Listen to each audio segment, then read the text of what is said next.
I'm Ashley Burnett, and welcome to this week's version of Campus Conversation. I've gone on the road to Mount Pleasant to go interview 94.3 WSC's very own Kelly Golden about how to get your foot in the door after you graduate. Come on!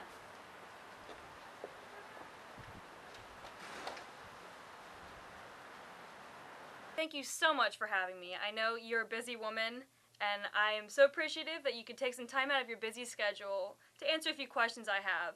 Because for one thing, I'm a senior, I'm about to graduate in a month. I need a job. Can you help me out? You gotta be willing to do whatever it takes. For example, work for free. That means internships before you leave school. 6 months before I left school, I got my foot in the door at a local radio station with an internship, basically working for free. In fact, I paid them, I think, for credits to work. So it's being able to take and eat the sandwich, if you know what I mean. Working overnight, out of school, I worked 3 jobs. I think when I started over a decade ago, I got paid $5.50 an hour. I worked 2 other jobs just so I could pad my resume with my 1 day a week at the radio station. And you move up from there. You may have made it through school, and that is a tremendous thing to celebrate, but you're getting out into the workforce world and you're bottom of the ladder. I mean, really, you really are bottom of the chain, and you have to work your way up. So, especially in this economy, thinking that you're graduating and there's going to be a job waiting there for you and it's going to be that easy, it's not. Be willing to work overnight shifts. Be willing to, take the weekend jobs. I mean, really, whatever it takes. It's all about perseverance. If you show people that you have passion and that you really are interested in doing whatever it takes to get your foot in the door, whatever it takes to get that news story, you're going to really show and shine, and that's important. And that's the beginning of, what could be a very beautiful career.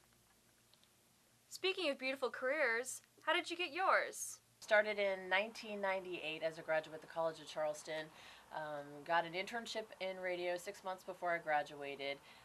My foot in the door there, weekend board op, 1 day a week, 2 extra jobs on the side. Almost 2 years later, I finally got my break and got to work during the week with a full-time job at a whole $15,000 a year. This gives you an idea. Yes, this was more than a decade ago, but it gives you an idea that news talk radio and a lot of broadcasting, when you first start out, you're not going to be rich and you aren't going to make a lot of money, but the experiences are ones that I could never buy. Flying overseas with the military on C-17s, interviewing future and past presidents, winning 2 Edward R. Murrow Awards before I'm 30, a morning show Marconi at WDBO in Orlando.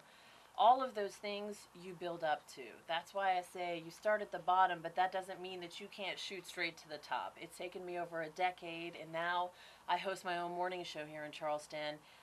It's a morning news magazine, and I do the news. And it's really neat to be out in public and have people turn around in the public sandwich line and say, "That voice sounds familiar.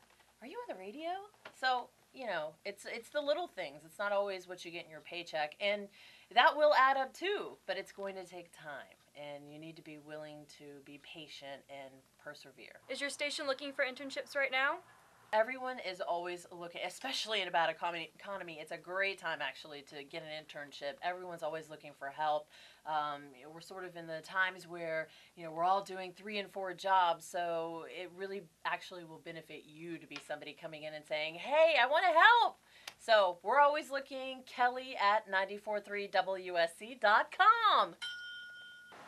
So that wraps up this week's version of Campus Conversation. And the moral of the story, kids, you have to learn to work hard, long hours, and do whatever it takes, within reason.